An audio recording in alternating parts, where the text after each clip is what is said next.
저번에 우리가 그 점유권에다 말았는데 205페이지를 펴보세요. 지금 이제 물권 8개 중에서 물권 8개가 이제 우리 민법에 규정이 되어 있고, 여기에 이제 크게는 이제 본권하고 점유권 둘로 구별이 되고, 소유권을 비롯한 나머지 7개 물권이 전부 여기에 해당이 되고, 소유권하고 이제 제한물권 구별이 되니까, 저번에도 여러분이 이야기했다시피 이 점유권도 지금 물권으로 되어 있다는 거예요. 따라서 물권이 침해를 당하면 물권적 청구권이 인정이 되니까, 점유권의 경우도 침해를 당하면 당연히 물권적 청구권이 인정이 될 것이고, 이 점유권이 침해당했을 때 인정이 되는 물권적 청구권을 저번에도 이런 용어가 몇 번 나왔다는 거죠.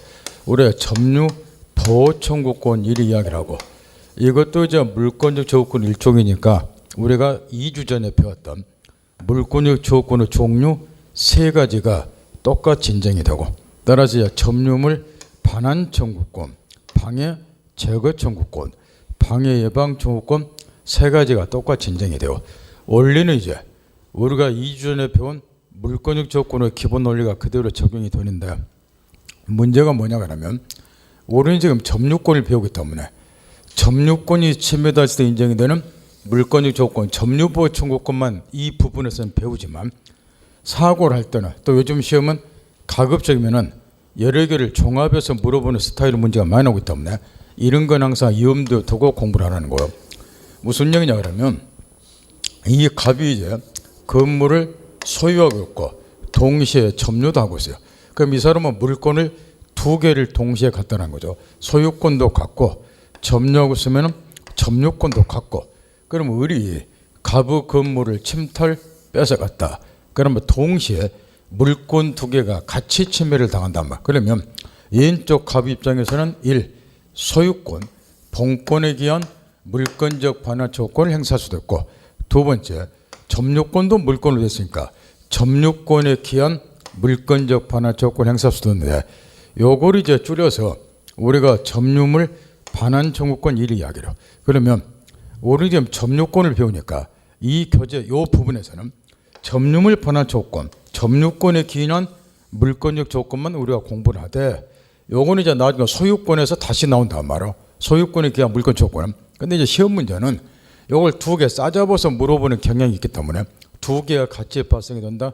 요건 염두에 두라고 말이야. 대신 요거는 지금 요거는 이제 바로 소유권 부분에서 이렇게 나누어서 이제 책에는 설명이 되었고, 그럼 이 중에서도 이제 3종류 물권 청구권 중에서도 90% 이상 압도적으로 출제되는 것은 점유물 반환 청구권, 이게 이제 압도적으로 출제가 되는데, 이유는 이게 3가지 아주 중요한 특징이 있다는 거. 여기 본권에 기인한 물권적 청구권하고 반대로 다음과 같은 3가지 특징이 있고, 시험은 여기에 집중이 된다. 첫째, 침해의 태양, 점유 침탈이 있을 거. 이 점유 침탈이 있어야지 점유물 반환 청구권 행사할 수 있고, 이들의 점유 침탈이라고 하는 것은 점유자의 의사에 기하지 않고 물건에 대한 사실상의 지배 상태를 빼앗기는 거예요. 따라서 이제 우리 시험에서도 집중 나오는 것이 이런 경우에, 이 갑이 건물을 점유하고 있는데 을의 사기에 의해서 건물을 인도해 주었다. 이런 경우에도 점유물 반환 청구권 행사할 수 있는가, 이런 거를 직업들을 출제하는데, 여기 사기의 경우는 점유자가 기망은 당했지만 자기의 자발적 의사에 의해서 물건을 인도해 줬지 침탈당한 것이 아니라고 말이야. 따라 사기에 의해서 건물 등을 명도하는 것은 점유 침탈이 없으니까 점유물 반환 청구권 행사할 수 없다. 2번째, 이 점유물 반환 청구 상대방의 또 아주 중요한 특징이기 때문에 이걸 또 집중 출제하는데, 상대방은 일단 빼앗아간 자, 침탈한 자, 얘한테는 당연히 얘가 뺏어갔다, 얘한테는 당연히 점유물 반환 청구권 행사하고, 그 다음에 얘가 죽었다. 그러면 포괄 승계, 상속인, 여러분 여기서 총정부다. 우리 민법은 상속인은 비상속인과 상속인은 동일시한다고. 따라서 얘가 사망했을 때 이 포괄 승계, 상속인에 대해서는 당연히 점유물 반환 청구권 행사를 하는데, 문제는 특정 승계인이 문제라고 말이야. 얘가 뺏어간 건물을 제3자 병에게 양도를 했을 때 매수인 같은 사람, 이게 특정 승계이죠. 얘한테도 점유물 반환 청구권 행사할 수 있는가, 요거는 선악을 좀 구별해야 된다는 거. 악의의 특정 승견에 대해서만 점유율 반환 조건 행사하지 선의의 특정 승견에 대해서는 반환 청구 못한다. 요 특징하고 그다음에 세 번째로 가장 많이 출제된 게 제척기간 문제인데 이 점유물 반환 청구권은 존속기간이 침탈 당한 날로부터 1년 안에 행사하라 이렇게 제척기간이 제한이 됐는데 특히 이제 요게 중요한 것이 시험에 직업등록 나온다는 거. 이게 지금 출소기간으로 되어 있다는 거. 출소기간에 그 말이 한자 수도피 소재기기간을 출소기간 그러니까 요 침탈 전후부터 1년 이내에 법원에 소송까지 제기하라 요 이야기인데 이에 관해서 여러 가지 가르쳐줄 게 많은데 지금 뭐 이 정도 해도 문제 푸는 지장 없으니까 요 세 가지 특징 정도 책으로 돌아와서 여기 지금 뒷페이지 넘겨서 반환 청구권, 의익고 2번 요건에서 기업번 점유 침탈했을 것 핵심 동그라미 B번 사기에서 점유를 이전한 경우 점유 침탈 없으니까 점유율 반환 청구 행사입니다. 정리 딱 하고 밑에 니은번에 귀책선은 요건이라는 것은 앞에 다 배운 거고 우측 넘어가서 동그라미 4번의 상대방에서 동그라미 A번 침탈자 포괄 승계는 당연히 상대방이 되지만 특별 승계는 악인 경우에 상대방에다 정리 딱 하고 가장 핵심은 동그라미 5번의 제척기간 정리 딱 하고 그 다음 뒷페이지 방해적의 청구권도 이것도 이제 사고를 할 때는 똑같이 사고를 합니다. 똑같이 본권하고 점유권을 갑이 토지 소유자면서 동시에 점유했다 물건 2개를 갖는다. 얘가 여기에 무단으로 건물 지었다. 2개의 권리 침해했다. 소유권 본권에 기한 방해적의 청구 건물 철거 청구 점유권에 기한 방해적의 청구 우리는 지금 밑에 것만 공부를 하는데 여기 점유물 방해적의 조건은 특별히 문제될 거 없으니까 신경 쓸 거 없고 그 다음에 세 번째 점유물 방해 예방 청구권은 뭘 하나 신경을 써야 되냐 하면 지금 여기 반환 청구권이라든가 방해적의 청구권은 이렇게 행사하는 거야. 예를 들어서 얘가 점유하는 건물을 침탈 뺏어갔다. 그러면 이를 점유물 반환 청구권 행사하고 플러스 침해자에게 귀책사유가 있으면 동시에 불법행위가 성립되니까 불법행위를 이유로 손해배상 청구돼요. 이거는 동시하기 때문에 반환 청구 및 손해배상 청구한단 말이야. 방해적의 청구도 마찬가지란 말이야. 갑이 점유하는 토지에다가 무단 건물 지었다. 그러면 1. 방해적의 청구, 건물 철거 청구하고 플러스 침해자의 규칙사유 있으면 불법행위로 이루한 손해배상을 동시하는 거야. 따라 이런 거는 동시하니까 방해 제거 및 손해배상 청구한단 말이야. 그런데 방해방 청구권은 뭐 하나를 속단토로 유념을 해야 되냐 하면 앞에 소유권의 경우도 마찬가지니까 이 갑이 건물을 점유하고 있다. 인근에서 얘가 건축공사를 하면서 깊이 파들어간다. 현재 건물이 붕괴된 건 아니니까 건물에 대한 갑의 점유권이 침해된 건 아니고 침해당할 염려가 있다. 그랬을 경우 갑이 을에게 공사 중지해라. 예방 청구. 이때 공사 중지해라. 이때 공사 중지 안 하겠거든. 당신이 계속 토지를 깊이 파들어가면 언젠가 내 건물이 붕괴되고 그러면 손해가 생기니까 그때 대비해서 손해배상에 해당하는 금액을 법원에 공탁을 해놔라. 요리 청구하는 것을 손해배상의 담보를 청구한다. 이 이야기로. 그러면 시험에서 지금 이렇게 냈을 때 방해방 청구권에서 방해방 청구권은 방해 예방 및 손해배상 청구를 담보한다. 이리 바꿔치기를 잘한다 그 말. 그러면 이게 틀려 있다 그 말. 이거는 동시 행사하는 것이 아니고 선택적으로 행사한다 그 말. 미시한지는 뭐이다? 또는 예방 조치를 취해 주든가 못하겠거든 장래 일이 되니까 그때 대비해서 손해배상 금액을 법원에 공탁시켜달라. 이런 취지. 따라서 방해방 청구권은 이걸 바꿔치기하는 걸 시험에 몇 번 넣는데 다 들고 나오더란 거야. 들고 나와서 민법은 말장난의 과목이 아닌데 개새끼들이 요건 들어가면서 이거를 또는을 미수로 바꿔치기 틀리게 만들어 악을 뿌락뿌 쓰는데 악 쓰는 만큼 본인이 무시하다는 소리야 이게. 이거는 말장난하는 거. 민법은 단 하나도 말장난은 문제 안 나요. 말장난하는 게 아니고 방해방 청구권의 특징을 이해하고 있나, 반환 청구하고 방해적인 청구의 차이점을 이해하고 있나, 그래서 이걸 묻는 거란 말. 따라서 방해방 청구 나오면 지문이 나오자마자 요 문구를 딱 확인하는 습관을 들여야 되고 순간에 확인하지 않는 한 그 다음부터 틀린 게 눈에 안 보이겠죠. 그게 다 드러 나온다고. 따라서 거기 방해방 쪽으로 206조 보면 동그라미 1번에 방해를 받을 염려 때는 방해 예방 미시한 죄란 뭐이다? 또는 그거 바꿔지는 게 조심하라 말. 또는 선택적으로 권리행사한다 그 이야기라고.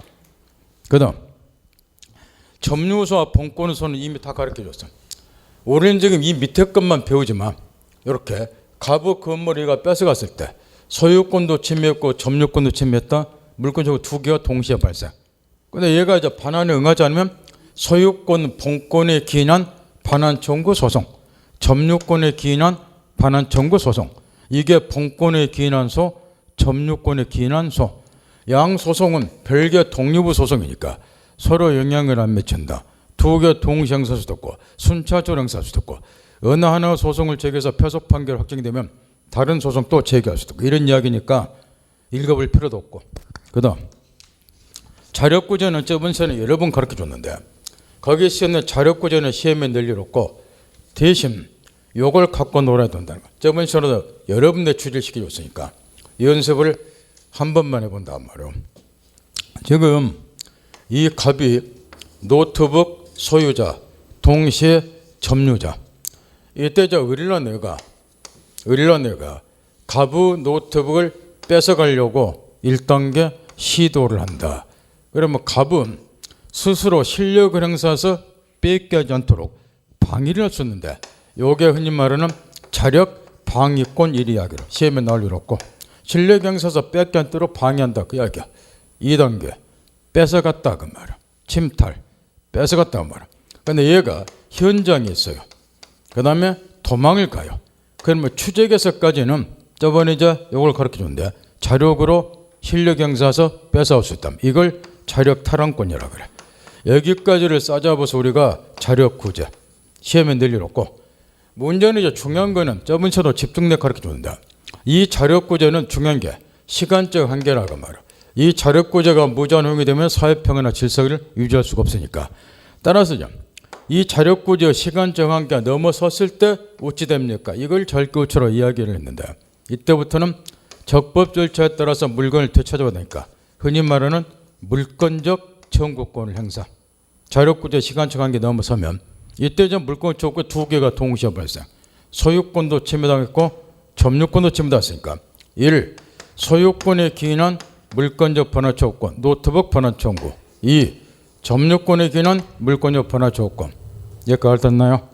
그 다음 한 단계 더 나가서 이게 이제 침탈당한 날로부터 1년이 지났다 그 말이야. 그러면 어떤 거는 더 이상 행사 못 한다는 거야. 점유물 반환 청구권은 제척기한이 지났죠. 그럼 이거는 더 이상 행사를 못 해. 이때 그러면 소유권 본권이거나 물권 청구권은 어찌 됩니까?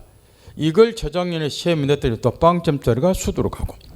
무슨 얘기 하려고 하냐면 아까 제척기간 1년이라고 하는 것은 시험에 쏟아 나오는데 요거는 점유물 반환 조건 요거에만 적용되는 기간이라고 말이야. 무슨 말 알겠나요?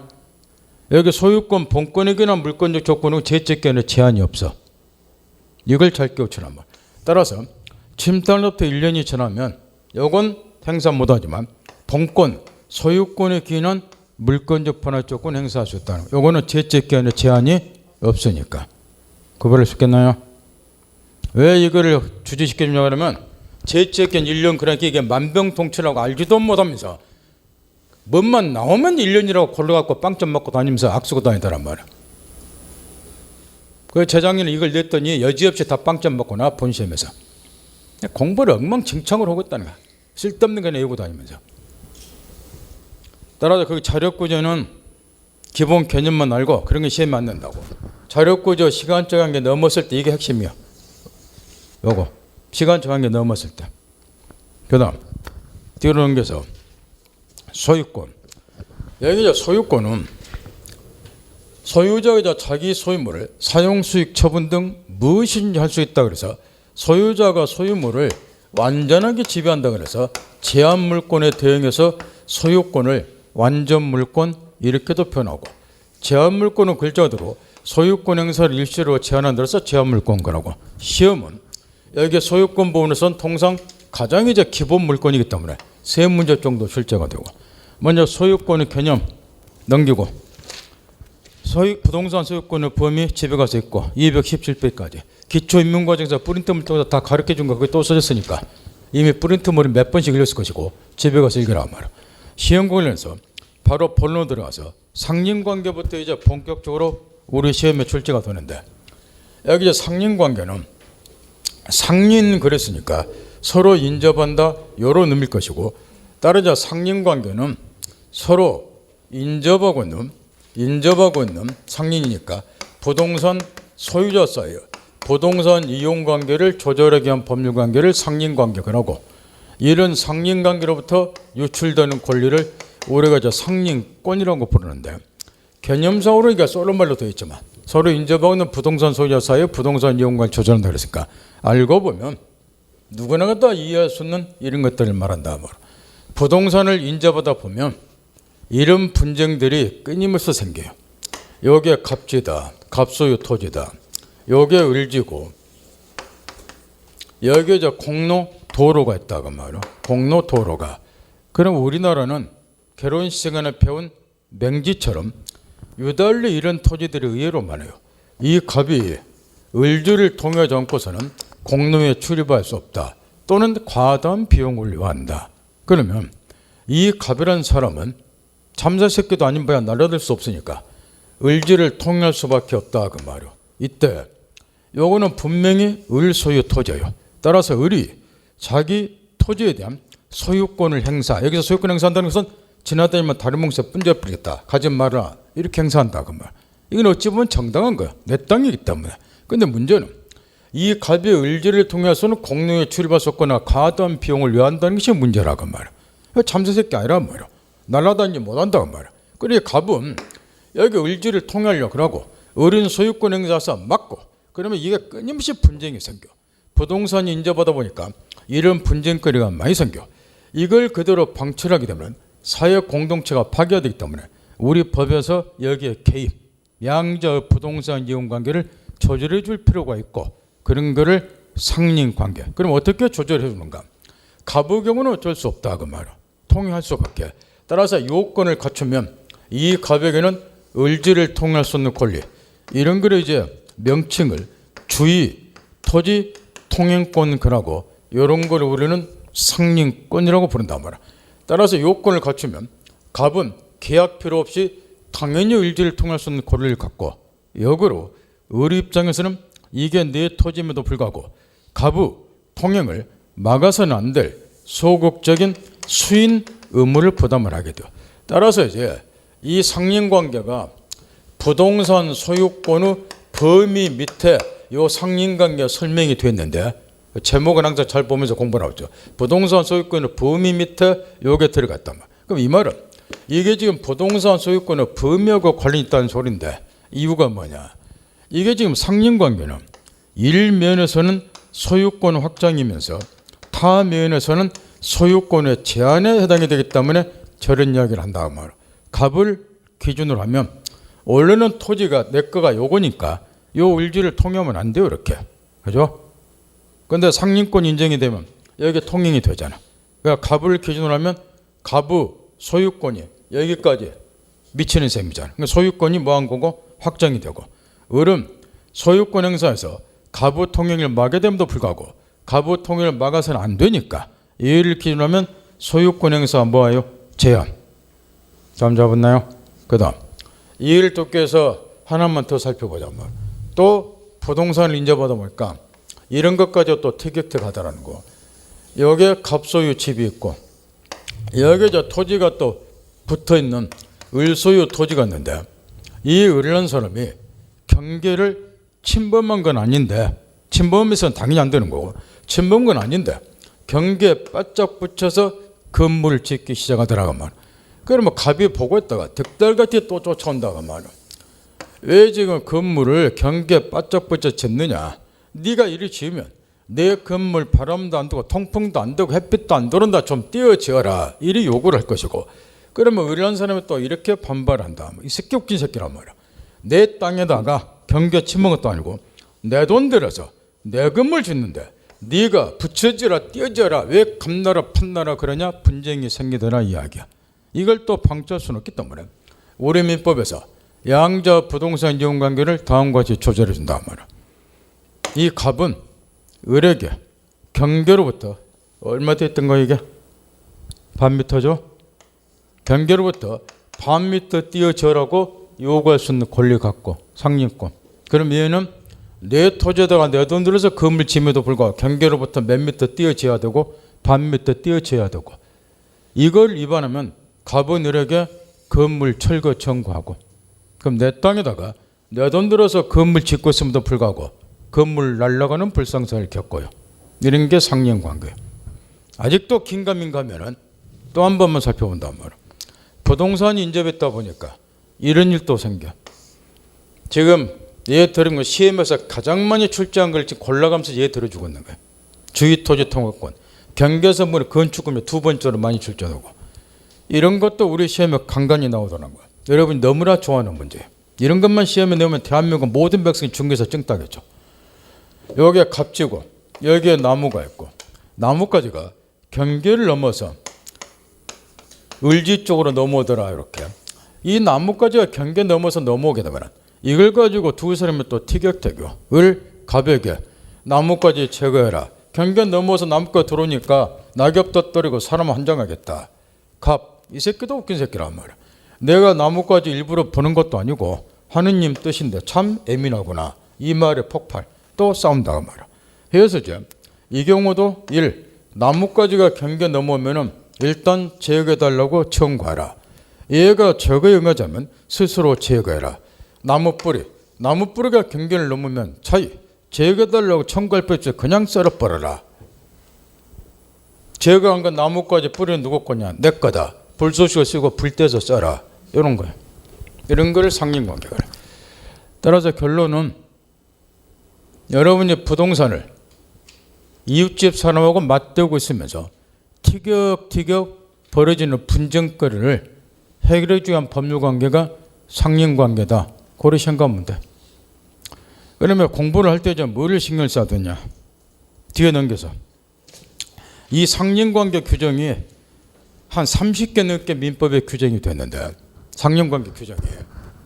시험과 관련해서는 이런 걸 신경 쓰라는 거. 항상 생각하면서 공부하시라고. 저번 시간도 한번 가르쳐줬어. 현행 민법이 60년 1월 1일부터 시행이 되고 있다고. 지금까지 거의 60년이 지났어요. 60년이. 근데 이 재산법 분야는 가족법은 이제 가족법. 이 문건 이제 가르쳐줬다며. 가족법 분야는 끊임없이 시대 사정에 맞게 개정을 했는데 재산법은 본격적으로 개정한 바가 없어요. 그러다 보니까 옛날 60년대는 우리 사회가 농경사회였다고. 그런데 60년 만에 우리 사회가 산업화, 도시화가 됐어요. 따라서 옛날 농경사회나 적용될 만한 상린관계 규정은 요즘 세상은 안 맞겠죠? 그런 걸 시험에 내면 또라이 소리 듣겠죠? 그런 거는 공부할 필요 없다고 말이야. 따라서 요즘 산업화, 도시화된 오늘날 세상에도 적용될 만한 상린관계 규정만 출제를 할 거니까 출제원은 최소한 여러분 머리 위에서 놀고 있다 말이야. 따라서 그런 것만 추려서 공부하면 된다는 거야. 그걸 위험도 두고. 여기 이제 218페이지 보면 상린권하고 지역권의 비교가 쓰였는데 이거는 실무에서 아주 중요하기 때문에 정 따서 일 처리할 때 이 상린권하고 지역권이 어떤 점에서 기능면에서 거의 유사해요. 따라서 어떤 점 차이가 있는가? 요거는 시험을 떠나서 실무에서 중개할 때 많이 써먹게 되니까 목숨 걸고 깨우쳐두는데 지금 설명하면 또 세월 시간 낭비니까 바로 오늘쯤 오늘 빠르면 지역권 공부하니까 지역권 공부할 때 차이점을 같이 공부하자 말. 지역권 할 때 상린권 하는 게 편하니까. 그다음 그 밑에 박스 밑에 보면 상린관계 규정의 적용 범위에서 개념에서 한 가지 조심하겠다는 그게 뭐냐 그러면 지금 개념이 이렇게 되어 있어요. 서로 인접하고는 부동산 소유자 사이 이렇게. 그러면 상린관계는 소유자 사이에만 적용이 되는가? 이게 문제인데 그냥 간단히 생각을 해보는 거. 요게 지금 갑지라고 말이요. 근데 갑이라는 사람이 A에게 토지를 빌려줘서 A가 지상권이나 전세권이나 임차권을 가지고 있어요. 토지 사용권을. 그럼 이 A라는 사람은 갑으로부터 토지 빌려 썼다는 그 한 가지 이유로 요 일지를 통용하면 안 되느냐 그 이야기야. 상식이 안 맞죠? 따라서 이 토지 사용권자, 재산권자, 전세권자, 토지임 전의 경우도 이 을지를 통해서 공로에 출입할 수 있어야죠. 따라서 동그라미 3번 정리 잘하고. 앞으로 재산권, 전세권 공부할 때마다 상린권이 또 나와요. 계속 반복해서. 나오는 이유는 그 동그라미 3번 때문에. 상린관계 규정이 뭐에도 적용이 되니까. 재산권이라든가 전세권의 준용이 돼. 거기 안 써졌지만 임차권의 경우도 적용이 되고. 그 다음에 규정의 성격에서 상린관계 규정이 강행 규정이냐 임의 규정이냐 요역인데 판례를 보면 모든 상린관계 규정이 강행 규정이다 또는 임의 규정이다 이런 판례는 없어요. 대신에 조문 두 개 돼서 거기 보면 242조하고 244조가 나왔는데 242조하고 244조 요 두 개 조문에 대해서는 판례가 나와 있어요. 임의 규정이라고. 따라 당사자 특약이 있으면 특약이 우선한다고. 여기 242조가 아까 여기 예 들어준 경계선 부근의 건축 금지 규정이야. 우리 보면은 경계로부터 몇 미터 뛰어서 짓도록 되어 있어? 반 미터. 근데 이 이런 사람이 갑에게 사전에 양해를 구한다고 말이야. 내가 여기 건물 짓고자 하는데 우리 민법에는 경계로부터 반 미터 뛰어 짓도록 되어 있다. 그런데 바짝 붙여서 좀 짓자. 이쪽 보면 이래서 좀 써야 된다. 갑이 양해를 해줬단 말이야. 그래? 그렇게 하라고. 그럼 이 특약이 우선하기 때문에 이런 경우는 경계로부터 반 미터 뛰어 지을 필요 없다. 그 이야기야. 임미규제가 그 말이 이제 알아들 정도는 되니까. 따라서 242조 경계선 부근의 건축금지 규정하고 244조는 마지막 페이지에 판례가 나와 있어. 요즘 예습 좀 하나요? 하여튼 복습도 안 하는데 예습할 일 없고 244조는 그 마지막 상림권 마지막 부분에 그 판례가 나와 있다고. 지하시설 할 때는 2m 이상 거리를 뛰어드는다. 228페이지 제일 위에 그 판례를 말해. 거기 244조가 임의규정이다. 그 판례라고 나와 있죠. 242조는 요거고 경계선분의 건축금지 반 미터 뛰라는 거. 그 다음 이 상린관계 규정을 구체적으로 살펴보자 말이야. 제낄 거는 과감히 제끼라는 거예요. 먼저 건물의 구분소자 상호간의 상용권 215조는 잠깐 7번 보세요. 여기서 건물의 구분소자 상호의 상린관계는 이런 걸 말하는데 아파트 같은 집합 건물의 경우 상식적인 이야기인데 이 아파트는 집합 건물에 있어서 구분 소유자 400일 소유자 갑 300일 소유자 을 구분 소유자 상호간의 상린관계하고 이런 단독 건물 한번 비교해 보라고 말이야. 이 단독 건물이 서로 인접하고 있다. 아파트 집합 건물 401호 301호가 인접하고 있다. 이런 단독 건물의 경우는 여기가 갑의 집, 여기가 을의 집이다. 여기에서 소음이라든가 매연이라든가 공해라든가 하는 거를 웬만큼 내뿜더라도 옆집 을이라는 사람이 웬만하면 견뎌낼 수 있어요.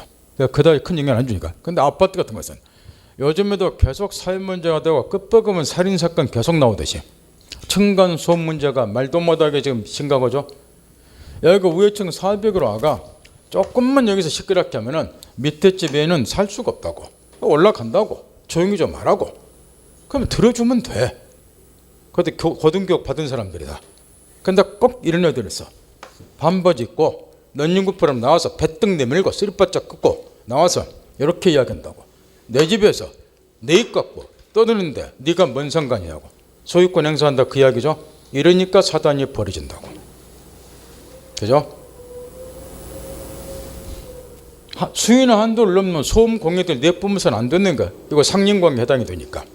이게 사회 문제가 되고 있다고. 더더욱이 이런 거에 갑이라는 사람이 건물을 증개축한다 그래서 옆집 을에게 민폐 끼칠 일 없어요. 소음이나 좀 내뿜지. 이거 보세요. 400일 얘가 아파트 내부를 지 마음대로 증개축한다고 해보세요. 잘못하면 지 혼자만 죽으면 좋은데 밑에 민폐를 끼쳐 같이 죽는다고. 따라서 무슨 얘기 하려고 하냐면 인들 이런 단독 건물보다도 아파트 같은 집합 건물의 경우는 구분수자 상호간의 상린관계가 훨씬 더 엄격하게 적용이 돼야 된다. 옆에 사람에 민폐 끼치는 게 많기 때문에. 그런데 이제 우리 민법을 보면 과거에 60년 1월부터 해농법이 시행이 됐는데 이때 당시는 아파트 같은 게 대한민국에 거의 없었어요. 그러다 보니까 미리 이런 걸 예상을 못했다고 해서 이제 이런 아파트 어떤 재박 건물에 있어서 구분수나 상호나 상린관계를 규율할 목적에서 민법에다가 조문을 딱 한 개를 두었어. 215조를. 이런 경우에 공용부분은 구분수자 전후 공유로 추정한다. 이 조문 한 개를 두었다고. 옛날에 아파트 같은 게 없었기 때문에. 근데 70년대 말부터 전국적으로 아파트가 엄청나게 건축이 됐어요. 그러다 보니까 민법 215조 조문 하나 가지고는 이런 구분수자 상호하는 상린관계를 규율할 수가 없다는 거예요.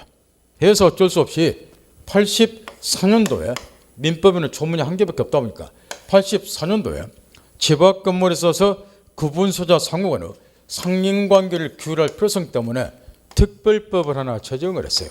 그게 여러분 시험에 딱 한 문제가 출제가 되는 집합 건물의 소유 및 관리에 관한 법률이다 그 말이에요.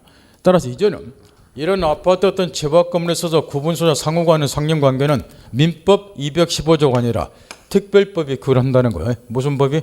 집합 건물의 소유 및 관리에 관한 법률. 따라서 이 법률에서 한 문제가 나오는데 이 법률이 왜 제정이 됐는가? 그 취지를 이해를 딱 해두라고 말이에요. 그 다음에 요거는 이제 조문 숫자가 워낙에 많아요. 그래서 한 문제가 낸다고. 따라서 나중에 요거는 시험에 필요한 것만 몇 개 딱 짚어서 발췌해서 공부를 하면 되니까 그 한 문제 풀기 위해서 그 방대한 양을 공부할 필요 없다고 말이에요. 그런 것만 발췌해서 공부하면 되니까 그때까지 기다리고 성질급에서 못 기다린 사람은 뒤에 보면 민사특별법 마지막 부분에 요게 설명이 되어 있어요. 뭘 읽을 일 없지만 집에 가서 읽으면 되고. 그 다음 그것만 이해를 하더라. 따라서 219 이제 박스에서 위에 보면 동그라미 마지막 구절 봐보세요. 1984년도에 집합건물의 소유에 관련하는 법률이 제정이 됐고 따라서 민법 215조는 사문화됐다. 민법은 이제 더 이상 적용될 일이 없다. 그 이야기야. 그 다음 인지사용 청구권은 이전문을 한 번씩 출제하니까 216조는 한 번 읽어둬야 되고 그래서 그냥 읽지 말고 읽으면서 생각하면서 읽으라는 거야. 뭘 생각해야 돼? 이 조문은 내가 이웃 부동산 소유자고 어떤 문제 가지고 티격태격할 때 써먹으라고 이걸 두었구나. 그 생각하면서 공부하시라. 그 다음 생활방해 금지 217조 요거는 이제 아까 잠깐 예를 들면 이웃집에 소음공해 매연 등 수인 한도를 넘는 소음공해 매연 생활방해 이런 걸 내뿜어서는 안 된다. 그 얘기인데 이건 시험에 거의 낼 일이 없고 이유는 이게 좀 이웃집에 이렇게 생활방해를 하게 되면 소음공해 매연을 내뿜게 되면 요 의료 부동산에 대한 소유권을 침해하는 거야. 그럼 물권 침해했으니까 물권의 조건 소유권에 대한 방해제 주권 물권 조건 행사하게 되면 목표 달성해요. 따라서 민법 217조 상린관계 규정은 독자적인 존재 의의가 없다고. 이거 행사하기 전에 뭐 행사하면 된다는 거? 소유권에 기인한 물권적 조건 행사하면 목적 달성을 하기 때문에 217조를 별도로 행사할 일이 없다. 독자적인 존재 의의가 없어. 따라 이런 내막을 아는 출제는 출제 안 한다고. 여러분 수는 노는 이제 출제원이 간혹 있으면 내려는가 모르지만 낸 적 없어. 적게도 된다 그 말이야. 그다음 뒤에 넘어가서 우측에 수도 등의 시설권 이것도 마찬가지야. 읽어볼 필요가 없는데 읽어볼 필요가 없는 이유가 있다고. 그 조문을 보면 이런 거예요. 수도, 전기, 수도, 가스 시설도 해야 되는데 그러려면 이제 요게 이제 가부지, 요게 의료토지. 가부란 사람이 전기, 수도, 가스 시설이 필요해.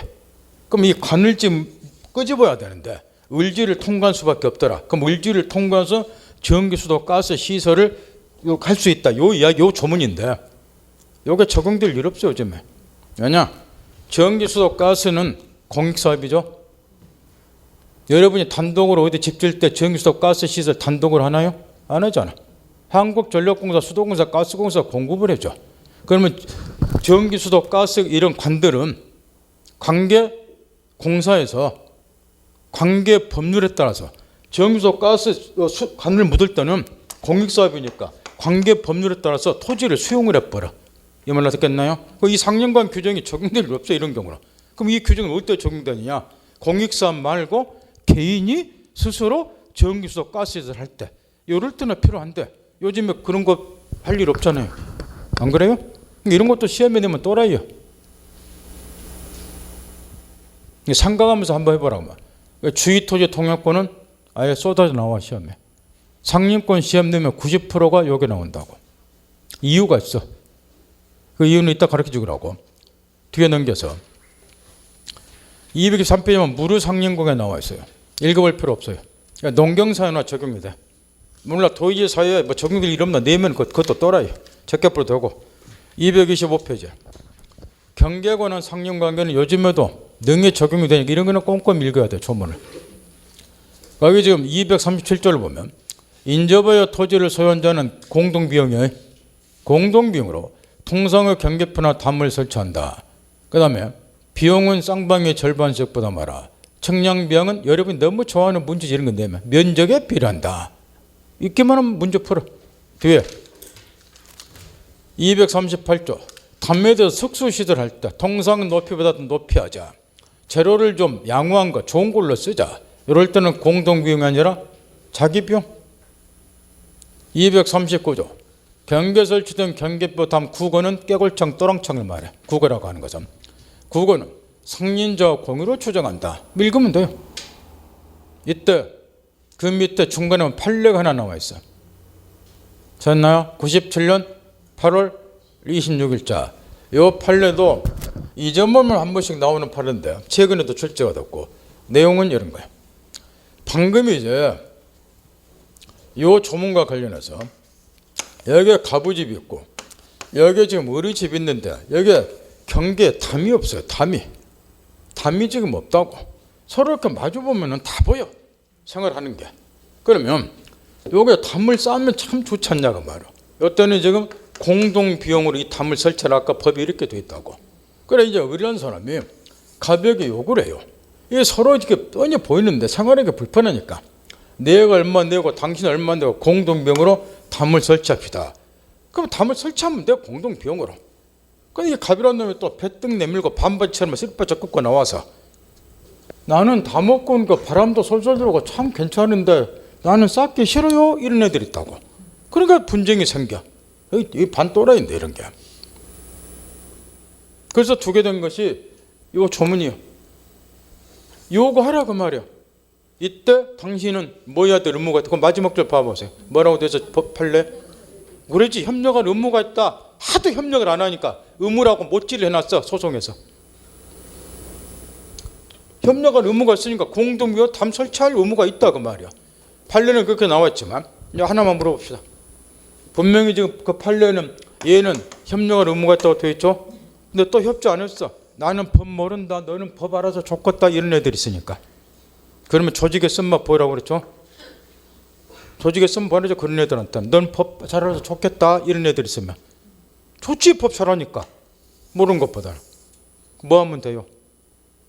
이제 그 다음 줄 판례에 이제 의무가 있다면서 그 다음에 의무자가 의무행 안 했으니까 뭐 하면 되고 그러지. 거기 또 시험에 나 그렇게 그러니까 연상을 하면 협력을 의무가 있는데 협조 안 했다. 의무 이행 안 한 거야.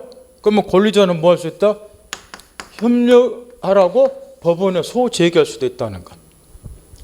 그 다음 그 밑에 경계를 넣으면 수지 목구는 한글로 써놨지만 수지는 사람 이름 수지가 아니고 나뭇가지요.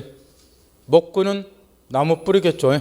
아까 그 제가 장난꼴로 얘기 들어준 거예요. 간혹 시험에 나와. 나뭇가지가 경계 넘은 때 뿌리가 경계 넘은 때 그 차이점 거기 있잖아. 그 이런 것만 시험에 내면 얼마나 좋을 거야. 자주 안 내. 근데 어쨌든 한 번씩 내 기분 사기 진작 차원에서. 그 다음 우측에 경계선문의 공작물 써진 상경관계에서는 동그라미 1번 읽을 필요 없고 동그라미 2번이 242조 아까 칠판에 얘기 들어준 거 자주 물어봐요. 이거는 시험에 내기가 좋기 때문에. 간섭이 없으면 경계로부터 얼마 뛰어라. 반 미터. 만약 뛰지 않게 되면 철거 청구를 하는데 그 다음에 이제 그 예외. 그러나 이걸 함정으로 많이 낼 수 있다는 거. 공사 착수 1년을 경고하거나 건물이 완성할 때는 손해배상만 청구하지 철거 청구 못해요. 이럴 때까지 철거 청구하면 사회적 손실이 너무나 크다는 거죠. 그래서 이 조문이 이제 시험에 내기가 딱 좋기 때문에 이제 잘 출제하는데 조심해야 될 게 하나 있다는 거. 지금 우리 민법에서는 분명히 242조 경계로부터 반 미터 뛰도록 되어 있죠. 반 미터. 그러니까 여러분 나중에 공법서는 건축법을 공부를 한다고 말이요. 건축법을 공부를 하게 되면은 민법 규정과 달리 건물을 건축할 때 구역에 따라서 어떤 것은 경계로부터 반 미터 뛸 필요가 없고 이런 조항들이 나와요. 그럼 민법 규정하고 성충이 되죠. 민법에서 뭐 하라 됐는데 반미터 뜰어야 되는데 건축법에는 그렇게 안 돼 있으니까. 그러면 또 이렇게 물어보는 사람이 있어. 그럼 내가 또 뒤로 나자빠져요. 어떤 것이 맞습니까? 그러고.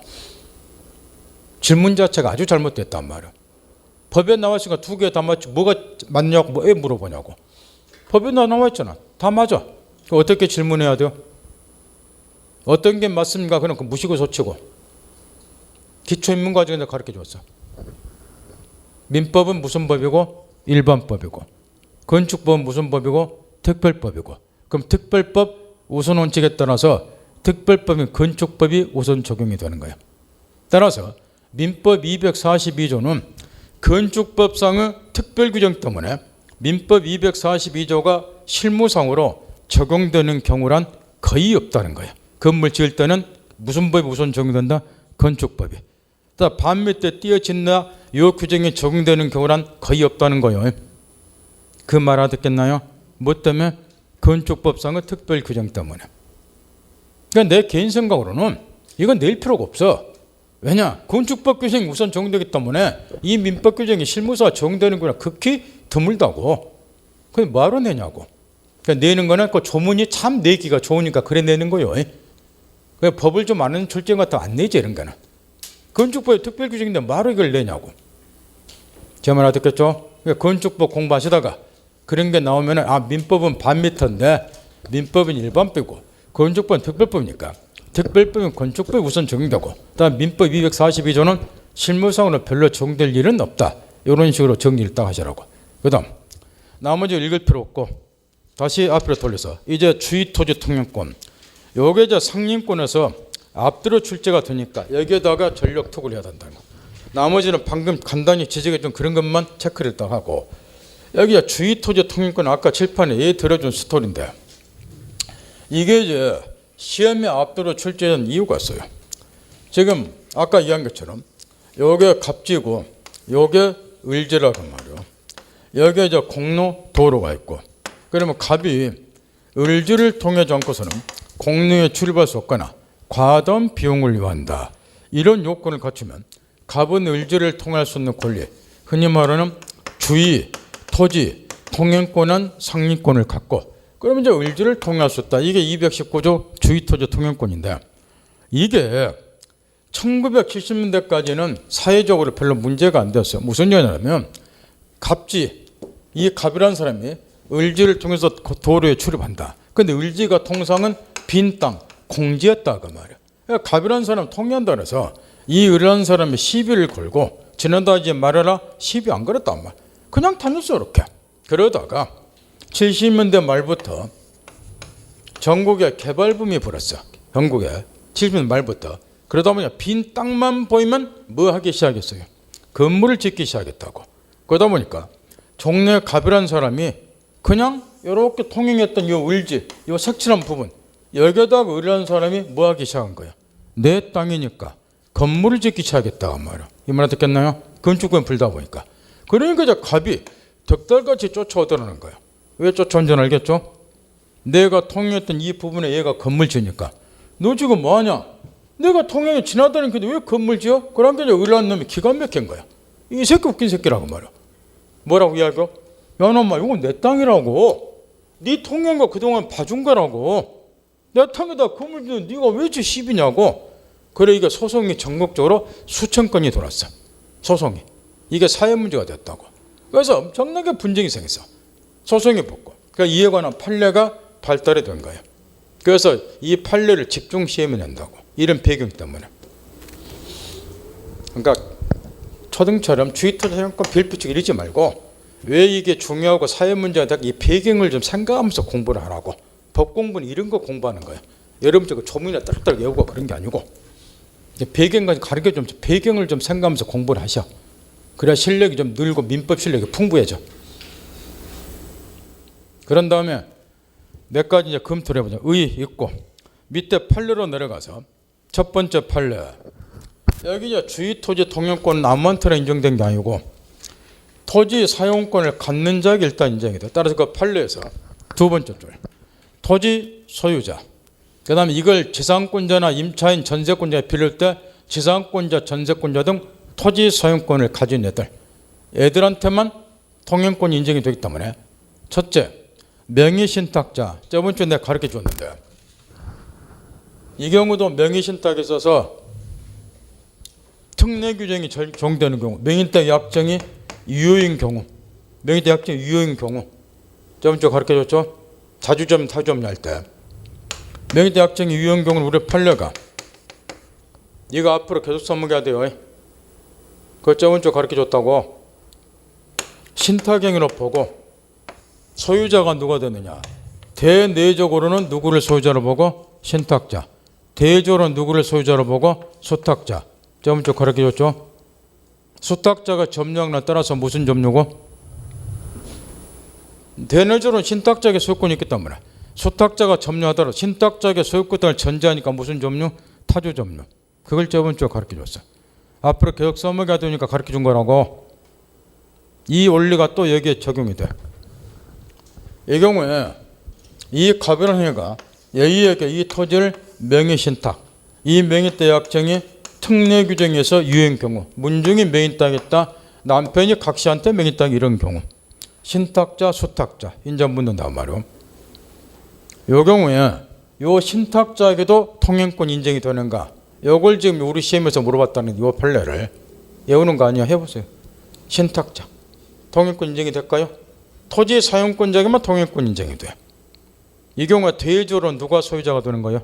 대외적으로. 을은 대외적이잖아. 대외적으로는 얘 말고 수탁자가 소유자잖아. 따라서 신탁자는 대외적으로 뭐가 아니기 때문에 소유자가 아니기 때문에 신탁자에게는 통행권이 인정될 여지가 없다. 그 이야기야. 이유는 거기 안 써졌지만. 깨우쳤나요? 그냥 한 개 가르쳐주면 10개를 풀으라고. 대조로는 신탁자가 소유자 아니야? 수탁자가 소유자, 등기명의니. 신탁자는 대조로 소유자가 아니기 때문에 통행권 인정이 안 돼. 그 이유를 잘 깨우치라고. 공부 잘하는 사람은 원래 하나 가르치면 그런 거 갖고 10개를 풀어먹는 사람. 그거 공부하고 말 것도 없어. 나는 맨날 가르친 거 또 가르치고 있어. 여러분은 뭐이고? 날이면 날마다 새로운 거 배우고. 나는 날이면 날마다 똑같은 거 가르치고. 그래서 그 원리 가르칠 때 그걸 잘 받아들이셔. 다른 민법생은 내가 그게 틀려. 그 다음 거기 빠졌지만 또 한 가지. 토지 사용권자 인정이 되기 때문에 토지 불법 점유자에게도 성립권 인정이 안 돼요. 여기 빠져있으니까 추가 딱 시키고. 신탁자뿐만 아니라 신탁자는 대주로 소유자가 아니기 때문에 통행권 인정이 안 되고, 당연히 토지의 누구? 불법 점유자에게도 주의토지 통행권이 인정이 안 되고, 그 다음 그 밑에 판례도 아주 중요하고, 그 밑에 판례가 자주 나와요. 기존의 통로가 있어. 공로에 출입 안 해. 근데 이게 통로로서, 도로로서 뒤에 넘겨보세요. 충분한 기능을 발휘를 못하고 있다. 이런 경우도 통행권이 인정이 된다는 거예요. 점검 딱 하고. 그 다음에 그 다음 판례, 통행권의 범위를 정할 때에서 이런 경우, 그것도 자주 물어보고, 그 다음 판례도 이 갑이라는 사람이 현재는 이 토지에 건물을 건축할 생각이 아직 없다고. 그런데 이자가 얘한테 내 앞으로 이 토지에다 건물을 건축할 거니까 장래에 건축할 것에 대비해서 건축 허가에 필요한 만큼의 통로를 보장해 달라, 이렇게 요구할 수 있는가, 그 얘기인데, 거기 나왔다시피 주의토지 통행권은 현재의 토지 이용법에 따라 이용법에서 인정되는 것이 장차 이용 상황까지 미리 대비해서 통행로를 보장해 달라고 청한다든가 이런 건 안 된다는 거예요. 따라 지금은 건물이 없으니까 앞으로 내가 건축을 할 거다. 그러니 건축 허가에 필요한 범위의 통로를 미리 보장해 달라, 이런 거는 안 된다 그 말이에요. 그다음 자동차 그런 거는 시험에 낼 일 없고, 그 밑에 건축법상 건축과 관련한 도파, 요거는 옛날에는 좀 내다가 요즘에는 좀 뜸한데 내용은 이런 거예요. 나중에 또 건축법 여러분이 공부를 하다 보면은 이런 것도 있다고. 주로 이제 방제 목적으로 불이 나면 불자동차가 들어와도 그러니까 건축물의 대지는 도로에 어떤 거는 2m, 어떤 거는 4m 이상 접해야 된다. 이런 건축법상의 제한 규정이 있어. 이렇게. 그러면 요 갑이라는 사람이 을에게 통행로를 인정해 달라고 요구를 할 때 건축법상 건축물로 되어지는 도로의 2m 또 어떤 경우는 4m 접해야 되니까 요 2m, 4m에 해당이 된 만큼의 통행로를 나한테 인정해 달라. 요리 요구할 수 있냐 그 말이요. 그건 안 된다고 말이요. 따라서 뒷구절 포위된 토지 소유자에게 건축법에서 정하는 도로 폭이나 면적 등과 일치하는 건축법상 건축물을 대진 예컨대 도로에 4m 접해야 된다. 이런 규정이 있다. 그래서 그 폭을 가지는 통행로를 통행권을 인정해 달라. 이런 건 안 된다 그 말이요. 건축법상 이런 제한 규정은 건물을 신축할 때 또는 증개축할 때 이런 범위의 폭을 갖는 도로가 필요하다. 그 공로에 접해야 된다. 이런 행정법상 규정이 있기 때문에 이 규정에 의해서 통행권도 똑같이 인정될 필요는 없다. 그 이야기야. 그 다음에 마지막 판례 하나만 거니까 집에 가서 읽어보고 그 다음에 동그라미 이번에 니은번 판례하고 니은 그 다음에 그 밑에 판례하고 비교를 꼭 해야 되는데 여기 최근에 들어와서 자주 물어보는 판례가 그 밑에 2개 판례요. 최근에 들어와서 요거는 지금 뭐를 좀 구별해야 되냐 그러면은 원래 요건을 갖추면은 이 사람에게 통행권 인정이 돼요. 그러면 이 사람이 통행을 하기 위해서 통로를 개설해야 되는 경우도 있다 그 말이야. 그러면 통로 개설 비용 더 나아가서 유지 비용은 누가 부담해야 됩니까? 그 이야기인데 이 통행권자 갑이 부담합니까? 통행지 소유자 을이 부담합니까? 그 이야기인데 원래 이 을이란 사람은 갑의 통행을 파악해서는 안 될 소극적인 수익 의무만 부담을 하는 거렇게. 따라서 당연히 통로 개설 비용 및 유지 비용은 누가 부담해야 한다? 통행권자가. 거기에 앞에 니은번 판례야. 그런데 그 밑에 색칠한 부분에 들어있는 통행에 방해되는 여기에 담장 등이 설치가 되어 있더라 그 말이야. 이게 통행에 방해되면 이 담장들도 당연히 뭐 할 수 있어요? 제거할 수 있는데 거기 이제 판례를 보자 그 말이야. 그 담장이 비록 당초에는 적법하게 설치다 하더라도 철거물에 영향이 없다. 통행에 방해되면 담장을 철거한다 이렇게 되어 있죠. 그 밑에 3줄짜리 판례가. 근데 시험에 진짜 필요한 구절이 또 빠져 있어 이 판례에서. 거기 써진 거는 시험에 안 나와. 여기 제거할 의무가 또 이렇게 되어 있죠. 누가 제거하는데 그거 물어봐. 근데 그 말은 그것도 뜻 빼나 붙잖아. 그 3줄에. 읽어보면 없죠. 3줄에 보면은 철거할 의무가 있다. 그것만 써졌지. 누가 철거하는데 그건 없잖아. 그걸 시험에서 내는데. 누가 철거할 것 같아요? 원래 통로 개설 비용, 유지 비용 이런 거는 통행권자가 부담한다고 그랬죠. 근데 반대로 통행에 방해되는 이 담장들이 설치해서는 요거를 통행지 소유자 을 얘가 이거 철거할 의무가 있다는 거 요거는 그래서 시험에 묻는 거예요. 그러니까 비교하라고 시험에 내는 건데 그 밑에 판례 3줄에는 그게 없어져. 통행지 소유자가 철거할 의무를 부담하는데 요게 써 있어야 되는데 그 쓸데없는 것만 잔뜩 써놨다고 말이야. 양자를 니은번 판례하고 밑에 거 비교하라는 거예요. 그래서 시험에 내는 거니까. 그 다음 우측에 넘어가서 5절 기다란 거는 마지막 구절 요것만 신경 써 가면 돼. 지금 이 갑이 통행권자인데 갑이 얘에게 니도 이 을지를 통행해도 좋다. 얘가 허락을 딱 해줬어요. 통행권자 허락을 해서 얘란 놈이 통행을 한다. 이런 경우에도 얘가 손실을 보상해야 되는가. 무슨 얘기 하려고 하냐면 요 갑에게 요건을 갖추면 통행권 인정은 되더라도 무상으로 통행하는 거 아니에요. 을이 입은 손해를 얘가 보상을 해야 된다고. 무상 통행이 아니니까. 그러면 허락해서 통행한 얘한테도 보상해달라고 청구할 수 있는가? 요건 묻는 거야. 보상 의무는 얘한테 맺어요. 얘한테는 청구 못해요. 그 마지막 2줄. 통행권자 허락을 해서 사실상 통행하고 있는 자에게는 손해의 보상을 뭐 할 수 없다? 청구할 수 없다. 누구만 보상 의무 부담하니까? 통행권자만. 그 2줄만 신경 쓰면 되고. 그 밑에 거 집에서 있고. 그 다음에 이제 위에가 하나가 있어요. 그게 이제 무상 주의토지 통행권인데 원래 저 219조에 의하면은 이 갑이라는 사람이 요건을 갖추면 을지를 통행을 해요. 그럼 무상 아니에요. 이걸 무상으로 생각하면 자본주의에서 살 가치도 없는 사람이라고. 우리는 자본주의 법을 배워. 자본주의에서는 뭐예요? 특징이 기브앤테이크예요. 남의 거 쓰면 쓴 만큼 내놓는 거야. 그래서 민법책에 맨날 구절구절 뭐가 나와요? 부당이득 반응물한 말이야. 그래서 나오는 거야. 남의 거 썼으면 쓴 만큼 물어주라고 말이야. 따라서 이 경우도 을지를 통행을 하되 무상 통행이 아니라 얘가 입은 손해를 갑이 보상해야 돼요. 이런 상식적인 이야기죠. 그래서 이 상식을 모르면서 공부를 해요. 여러분들 꼭 무상이라고 생각하면서 공부를 하고 있다고. 대신 이제 무상주의 토지 통행권 인정되는 외적인 경우가, 그래서 이걸 또 시험에서 자주 물어보는데 내용은 이런 것이고 판례는 이걸 물어보고, 요게 이제 공유 토지예요. 갑이 지분 2분을, 을이 지분 2분을, 여기에 공로 도로가 있고, 공유는 바로 뒤에서 배우지만 분할의 자유가 인정이 되지만 언제든지 분할이 가능한데, 요거를 이렇게 분할해서 갑, 을이 가지면 각각 공유의 출입이 가능하니까 통행권을 인정할 필요가 없겠는데, 이렇게 분할을 했어요.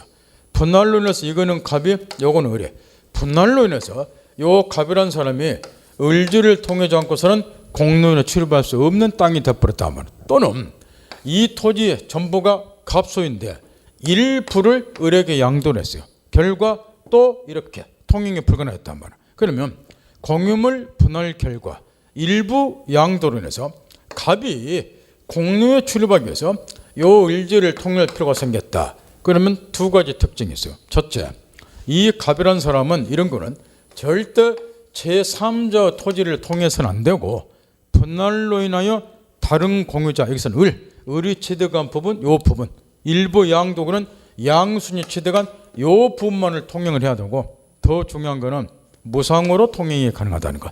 여기는 을에게 손해를 보상해 줄 의무가 없다는 거예요. 이유는 설마도 알겠죠. 이렇게 분할할 때는 뭐가 전제가 되어 있다.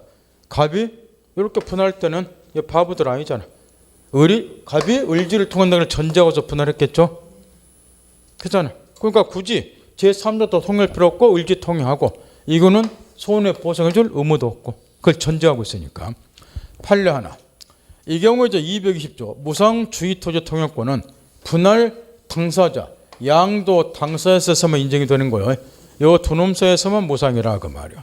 따라서 피통행지로 갑질을 말하겠죠. 요걸 갑이 이 토지를 A에게 팔았다.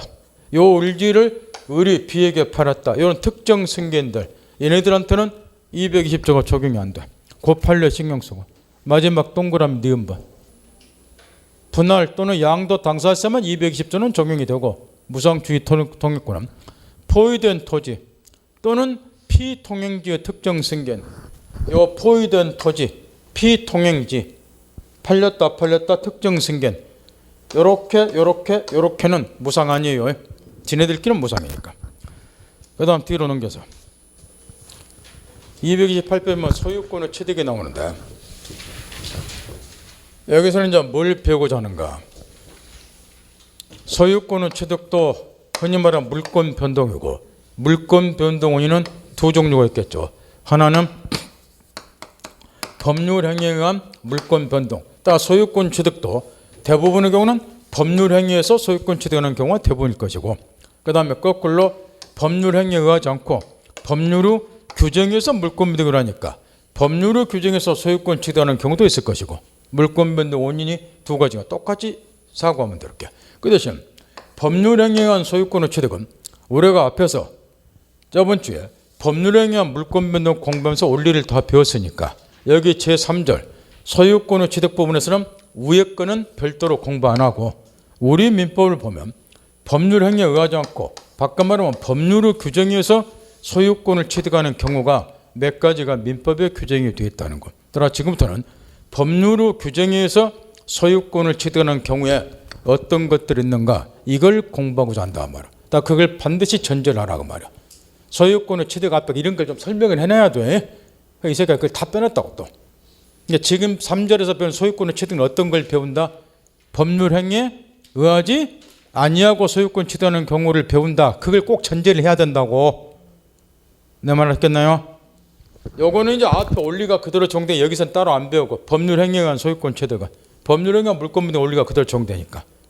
따라서 넘기지 말고, 책 넘기지 마서 정신사 나오니까 취득시효를 비롯해서 순서가 책 이렇게 된다. 취득시효를 비롯해서 무주물, 선점, 유실물, 습 등 매장물 발견, 부합, 호나, 가공까지 이런 것들이 이제 흔히 말하는 법률의 규정에 의해서 소유권을 취득한 경우들이라는 게 우리 민법에 규정이 됐느니 법률 행위에 의한 경우 아니고, 따라서 이제 법률의 규정에서 소유권을 취득하는 경우들이 어떤 경우가 있는가, 이런 것들이 다 민법에 이제 규정이 됐기 때문에 제3조에서는 법률의 규정에 의한 소유권 취득을 배우고자 하는데, 시험과 관련해서는 두말할 것 없이 취득서가 가장 중요할 것이고, 그 다음에 잠시 몇 페이지를 넘기냐 그러면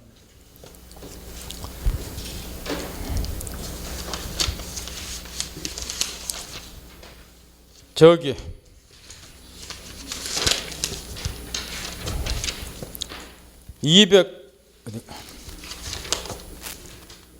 246페이지를 펴보세요. 거기 보면 부동산의 부합이 나와 있어요. 잤나요? 가르친 2번에 요거하고 딱 2개만 공부하면 돼.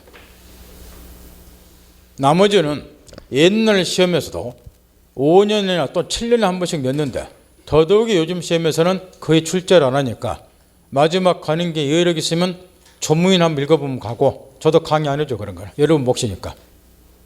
근데 중요한 거 가르치기도 바쁜데 안 중요한 거 여러분이 알아서 하라 한번. 그 시험에 안 나오니까. 따라서 취득서 부분하고, 그 다음 246페이지에 부동산의 부합하고 요 2개만 집중 공부를 하고, 특히 이제 부동산의 부합은 이 자체도 시험에서 많이 물어볼 뿐더러 이게 저당권 공부할 때, 계약법에서 임대차 공부할 때 부동산의 부합을 모르면 개발세발이 돼버려. 따라서 저당권의 임대차 공부에 절대적으로 필요하기도 하니까 이 자체도 시험이 많이 나오고, 부동산의 부합은 특히 이해를 잘 해야 된다. 갖고 놀 정도로 이해가 돼 있어야 된다는 거. 따라서 나머지 거는 여러분 몫이니까 지적 안 해줘도 여러분이 알아서 좀 읽어보고, 취득시하고 부동산에 대한 부합만 집중 살펴보자 말이야. 다시 돌려서 앞에 돌려서 취득시효는 이런 걸 말하는데, 아휴 좀 쉬었다 취득시효 보면